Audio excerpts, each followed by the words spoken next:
জনপ্রিয় খাবারের মধ্যে নাম রয়েছে ইলিশের লেজ ভর্তার। সাধারণত কি হয়, ইলিশের মাথা আর লেজ নিয়ে তৈরি হয় সমস্যা।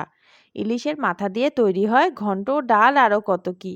আর লেজে প্রচুর কাটা থাকার জন্য আমরা অনেকেই এটা পছন্দ করি না। আর লেজের ভর্তা তৈরি করে নিলে ছোট থেকে বড় সবাই এটা পছন্দ করবে। আমি ইলিশের লেজ নিয়েছি, আর লবণ হলুদ মাখিয়ে সর্ষের তেলে এই লেজগুলোকে ভেজে নিচ্ছি।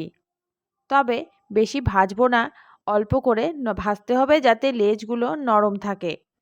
ভাজা হয়ে গেছে আর লেজগুলোকে আমি তুলে রাখছি একটা প্লেটের মধ্যে। আর দিয়ে দিচ্ছি দুটো শুকনো লঙ্কা। সর্ষের তেলের মধ্যেই শুকনো লঙ্কা দুটো আমি ভেজে নিচ্ছি একটু কালো করে। শুকনো লঙ্কা ভাজা হয়ে গেছে, এটাও তুলে রাখছি। আর একটা মাঝারি সাইজের পেঁয়াজ পাতলা করে কেটে ওই তেলের মধ্যে আমি ভেজে নিচ্ছি।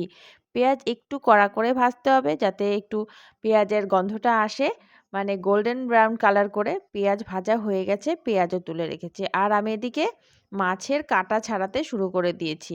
মাছের কাঁটা ভালোভাবে ছাড়িয়ে নিয়ে এগুলো আমি ফেলে দিচ্ছি। আর মাছগুলোকে ঠিক এইভাবে নিয়েছি।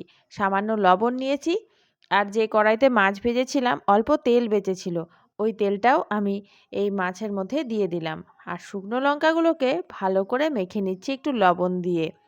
এবারে সব কিছু একসাথে ভালোভাবে মাখিয়ে নিলেই তৈরি হয়ে গেল ইলিশের লেজ ভর্তা। গরম ভাতের সাথে খেতে বেশ ভালো লাগে। ওপর থেকে একটু সর্ষের তেল দিয়ে দিচ্ছি। কাঁচা সর্ষের তেল আর ইলিশের মেলবন্ধন, এটাকে তো মানতেই হবে। ইলিশের সাথে বেশি কিছু যায় না, ইলিশ তো নিজেই মাছের রাজা। তাই আমি সামান্য উপকরণে এই ভর্তা তৈরি করে নিলাম। তবে আপনাদের ঝালটা যদি বেশি খেতে মন চায় তাহলে আরও একটু শুকনো লঙ্কা এখানে অ্যাড করতে পারেন।